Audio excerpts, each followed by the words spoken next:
Obviously, some of the umpire on the weekend was quite contentious, especially the first game of the season, in which I think there were 5 50-metre penalties paid against Richmond for the infringement of the protected area. Now, I know the AFL came out and said I think 2 of them were wrong. One was borderline. Yeah, one was two borderline. 100% wrong. 200% wrong. One was borderline. I do think they got better as the weekend went on. No. Overall, there weren't as many as the first game. Richmond Carlton, that Thursday night opener, is always the guinea pig for free kicks. Yeah. You don't know how they're going to go. Why is it? Well, it's the first game. There's rule changes. There's interpretations to rules changing, restricting. Yeah. Every year they seem to have a focus. Last year it was clearly the deliberate out of bounds. This year is clearly the 50-metre protected. I think that it's... I mean, you have a contentious theory that it's because they want to improve goal scoring because they're doing it so close to goals. Well, all of them seem to result They all seem to be when the player is square. 50 metres out. Yeah, so they end up in the goal square. Yeah, so they get closer to the goal, which means scoring increases. Kieran got a few of those. Yeah. But I think that I don't have a problem with the rule. I have a problem with how it's interpreted in terms of if the player has their hands in the air, they're not having any impact on the person who's kicking and they're trying to go away from the player, it should never be a free kick. If they're running directly into the protected area and they don't have their hands up and they're not showing that they're not actually involved in the play, just got to be smarter. You can just throw your hand, like you can run in and just throw your hands up and say, Well, I made You don't need to have sorry. your hands up in the air. But they could change directions. Yeah, it's the intent, what I mean. What are they going to do if they do hands run there? It's not like they're putting their hands out to shepherd the ball or smother it. They're just running there. It's a field. They're not going to run 5 kilometres to the west to get out of the way of a person about to kick the ball. I think it's the play on factor. If you play on from a mark, you need to have that safety. You need to have that protected zone, or they want to give them that protected zone. So you need 10 metres? I think it was overreacting. I think I disagree with Chris. I think they got a lot better as the weekend went on. What's going to be very interesting is that something the AFL has never done before is they're going to keep the same groups of umpires for the first 3 rounds. Yeah. So the 3 umpires that did the Richmond Carlton game, I don't know what game they'll be on this weekend, but they'll be all together. Yeah. So it'll be interesting to see if there's more 50 metres called in whatever game they umpire this week. So, well, they would have got the feedback that they got some of them wrong. So, and I think the other one. Then the flip side is, will they now be scared to call the 50-metre penalties because they've been so harshly?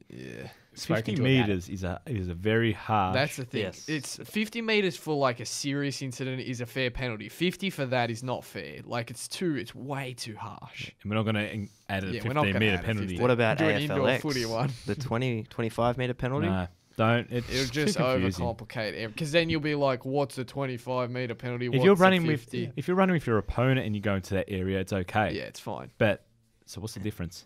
Well, because that's you're opposed to 50. With an opponent, you're running with them so they don't get the ball. Yeah, but if you're not putting your hands out to smother the ball, you're not doing anything. But they want their protected area. Anyway, we could argue about this forever. It's a shame we don't have the actual umpire here to give his opinion. The other one, which I think is a terrible rule and a complete overreaction, is the taking the knees, the sliding one, which was, it's off the Lindsay Thomas Rowan incident. It was probably 5 years ago now, maybe 6, where he broke his leg. It was a freak accident. Yeah. And we've got to the point where the person going for the ball is disadvantaged compared to the person who's not, which I just think is so unfair. I'm going to disagree with you there because I think there was one in the Collingwood Hall for a game where it was Gunston who got the free kick. I think it was Ben Reid who gave it away. Langdon, one of them. And I just think it's a hard thing for the umpires to decide because I think whoever the Collingwood player was second to the ball. Gunston got there first, but the Collingwood player dove on top of the ball, and there is the possibility. Like we just don't want to see another broken leg. Protect from everything. Like you can't protect. I just think that's a freak accident. Have we ever had another one? And I don't think that you can say them bringing in the free kick has fixed it because it's still happening. Yeah.